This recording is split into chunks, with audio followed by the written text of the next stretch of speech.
कोमल और साक्षी दो बहनें थी। कोमल की शादी एक बहुत ही अमीर घर में हुई थी, वहीं सोनाक्षी की शादी गरीब परिवार में हुई थी। दोनों ही बहनों में बड़ा प्यार था। ऐसे ही एक दिन कोमल सोनाक्षी को फोन करती है और उससे बोलती है, कैसी हो मेरी बहन तुम? मैं ठीक हूँ, तुम बताओ। मैं भी बढ़िया हूँ। बहुत दिन हो गए हैं तुमसे मिले हुए। हाँ, सोच रही हूँ कुछ दिन तुम्हारे पास रहने के लिए आ जाऊं। ये तो बहुत खुशी की बात है, आ जाओ। मेरा भी तुम्हारे साथ थोड़े दिन मन लग जाएगा। शाम को मेरे पति आते हैं तो मैं बात करती हूँ उनसे, फिर तुझे दोबारा कॉल करके बता दूंगी। इतना कहकर कोमल फोन को रख देती है। शाम को कोमल का पति सूरज घर पर आता है। काम में बिजी होने की वजह से सूरज कभी खुलकर कोमल को वक्त नहीं दे पाता था, जिस वजह से उन दोनों की लड़ाइयाँ हुआ करती थी। तभी कोमल बोलती है, मैं कुछ दिन के लिए अपनी बहन सोनाक्षी के घर जाना चाहती हूँ और मैं चाहती हूँ कि आप भी मेरे साथ चले। सारा दिन आप काम में बिजी रहते हैं, कुछ दिन चलते हैं ना। कोमल, तुम पागल हो गई हो क्या? इतना ऐशो आराम छोड़कर अपनी गरीब बहन के घर जाना चाहती हो? अरे एक दिन भी चैन से नहीं रह पाओगी वहाँ पर। जी ऐसा कुछ नहीं है, बस आप मेरे साथ चलिए ना। आज तक मैंने आपसे कुछ नहीं मांगा, एक बार बस मेरे साथ चल लीजिए। ठीक है, तुम्हें जो करना है ना तुम करो, चलूंगा तुम्हारे साथ। जहाँ एक तरफ कोमल सूरज को अपनी गरीब बहन के घर जाने के लिए मना लेती है, वहीं दूसरी तरफ सोनाक्षी अपने पति जतिन से बोलती है, जी सुनिए ना, मेरी बहन कुछ दिनों के लिए हमारे घर पे रहने आ रही है। वैसे तो हमारे हालात किसी से छुपे ही नहीं है कि हम कितने गरीब हैं, लेकिन फिर भी हमसे जितना हो सकेगा हम करेंगे ताकि वो खुश रहे। सोनाक्षी, अगर तुम उन लोगों को ना ही कर देती तो ज़्यादा अच्छा होता। वो लोग आकर हमारा मजाक ही बनाएंगे। जी ऐसा कुछ नहीं है, मेरी बहन ऐसी नहीं है, आने दो। अमीर बहन जब गरीब बहन के घर आएगी ना तो उसकी मेहमान नवाजी देखकर उसको हमेशा याद करेगी और हर बार मेरे ही पास आएगी छुट्टियां मनाने के लिए।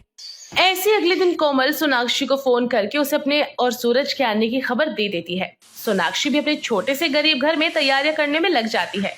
सूरज और कोमल दोनों ही सोनाक्षी के घर पर पधारते हैं। सोनाक्षी दोनों की आरती उतारकर अपने घर में उनका स्वागत करती है और बोलती है, आइए, मेरे छोटे से गरीब खाने में आपका स्वागत है।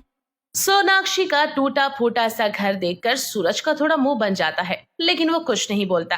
जिसके बाद सोनाक्षी मिट्टी के ग्लासों में ताजा ताजा ठंडी छाछ लेकर आती है और उन दोनों को दे देती है और बोलती है, ये लीजिए, आप लोग ठंडी ठंडी छाछ पी लीजिए। गर्मी के दिनों में ये बहुत अच्छी रहती है। मैं खुद आपके लिए अपने हाथों से बना के लाई हूँ। मसाले भी ना सारे घर के पीस के डाले हैं। अरे ये तो बहुत ही टेस्टी है। मुझे ना छाछ पसंद नहीं है, तो आप मेरे लिए सादा पानी ले आइए। जी मैं अभी लेकर आता हूँ, ये लीजिए। सूरज एक घूंट छाछ का पीकर बाकी का ग्लास यूं ही रख देता है। दोनों बहनें आपस में बात करने लग जाती हैं। जतिन भी सूरज से बात करने की कोशिश करता है, लेकिन अपनी अमीरी का मारा सूरज जतिन से ढंग से बात नहीं करता। रात का वक्त हो जाता है। सोनाक्षी फटाफट से चूल्हा जलाती है और उस पर दाल चढ़ा देती है, जिसके बाद वो चावल और आलू का चोखा बनाती है। जतिन जमीन पर एक सुंदर सी चादर बिछा देता है और कुछ बर्तन जो ज्यादा बेहतर हालत में नहीं थे वो उन चादरों पर उसे सजा देता है। सोनाक्षी सभी को दाल भात चोखा परोसती है, जिसे देखकर जतिन कहता है, ये क्या बनाया आपने? सिर्फ दाल चोखा और सलाद का है, और कोई सब्जी नहीं बनाई क्या? और रोटी पे घी भी नहीं लगा हुआ है। जी हम गरीबों के घर में जितना था हमने उससे ज़्यादा किया। आप एक और खाकर तो देखिए, चूल्हे की रोटी भी बिना घी के बहुत स्वादिष्ट लगती है। सूरज, क्या तुम भी? अरे एंजॉय करो ना, देखो कितनी प्यारी खुशबू आ रही है इस खाने की, और तुम हो कि सलाद और घी ढूंढ रहे हो। डिलीशियस, अमेजिंग, इतना अच्छा खाना तो 5 स्टार होटल में भी नहीं मिलता है। सच में मजा आ गया खाना खाकर। कोमल की बात सुनकर सूरज का मुंह फिर से बन जाता है, जिसके बाद वो बिना कुछ बोले चुपचाप जैसे तैसे खाना खा लेता है। इसके बाद सोनाक्षी और जतिन तो खाट के ऊपर कोमल और सूरज के सोने का प्रबंध कर देते हैं और खुद अपने लिए आंगन में जमीन पर चटाई बिछा लेते हैं। तभी कोमल सोनाक्षी के पास जाती है और उससे बोलती है, सोनाक्षी, तू बाहर क्यों लेटी है, और वो भी जमीन पर? हमें अंदर खाट पर सुला दिया क्यों? अरे क्योंकि तुम लोगों को जमीन पे सोने की आदत नहीं होगी ना, इसलिए। और हमें वैसे भी प्राकृतिक हवा, खुला आसमान बहुत अच्छा लगता है। हम आराम से सो जाएंगे, तुम लोग आराम से सो लो। बिल्कुल भी नहीं। क्या मैं इंसान नहीं हूँ या फिर तुम इंसान नहीं हो? अरे मैं भी तुम्हारे साथ यही सोऊंगी। सूरज, क्या तुम भी बाहर आ रहे हो? नहीं, मैं नहीं आऊंगा, मैं यहीं पर ठीक हूँ। तो ठीक है, मैं बाहर सो रही हूँ सोनाक्षी के साथ, तुम अंदर अकेले सो जाओ। इतना कहकर कोमल जतिन और सोनाक्षी के पास ही चटाई पर सो जाती है। ऐसे ही दिन गुजर जाते हैं। गरीब सोनाक्षी अपनी बहन और जीजा की जितनी हो सकती थी उतनी ही अच्छी मेहमान नवाजी करने की कोशिश करती है, लेकिन फिर भी सूरज का मुंह टेढ़ा का टेढ़ा ही रहता है। ये देखकर सोनाक्षी जतिन से बोलती है, जतिन, कोमल तो हमारे घर पे बहुत खुश है, लेकिन सूरज जी को लगता है कि हमारे गरीब खाने में रहना पसंद नहीं आया है।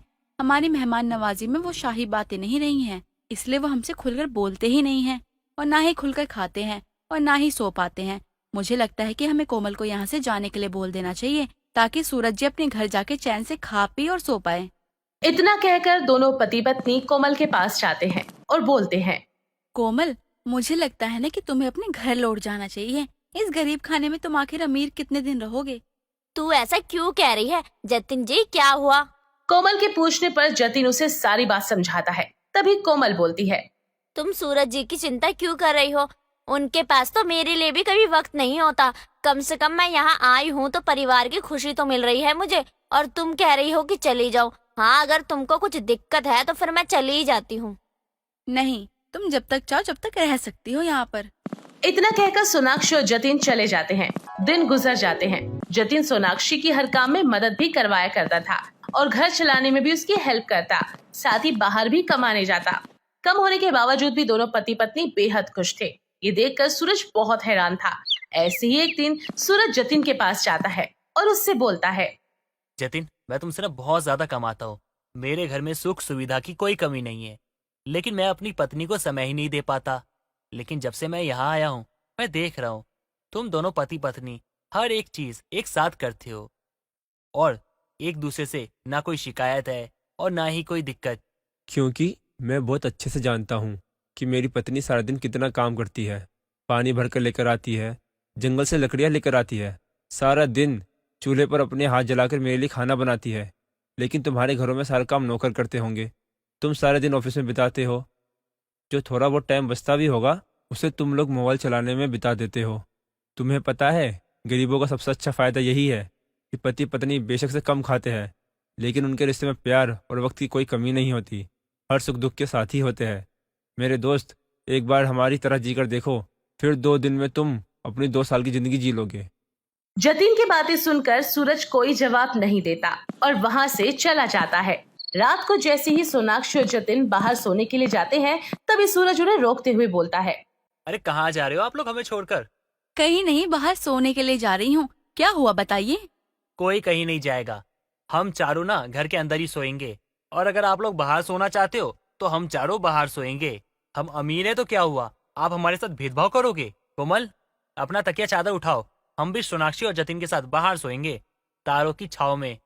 सूरज की बात सुनकर सभी मुस्कुरा पड़ते हैं, जिसके बाद सभी लोग तारों की छाव में लेट जाते हैं और रात भर खूब बातें और हंसी मजाक करते हैं। अब सूरज चूल्हे की रोटी का भी मजा लेता और मिट्टी के बर्तनों की खुशबू से अपना दिल खुश करता। सूरज का ये बदलाव देखकर कोमल को बहुत अच्छा लगता है। कुछ दिन बाद सूरज और कोमल वापस अपने घर आ जाते हैं। तभी सूरज बोलता है, कोमल, मुझे माफ कर दो, मैं ज्यादा बिजी रहता हूँ, जिसके कारण मैं तुम्हें समय नहीं दे पाता।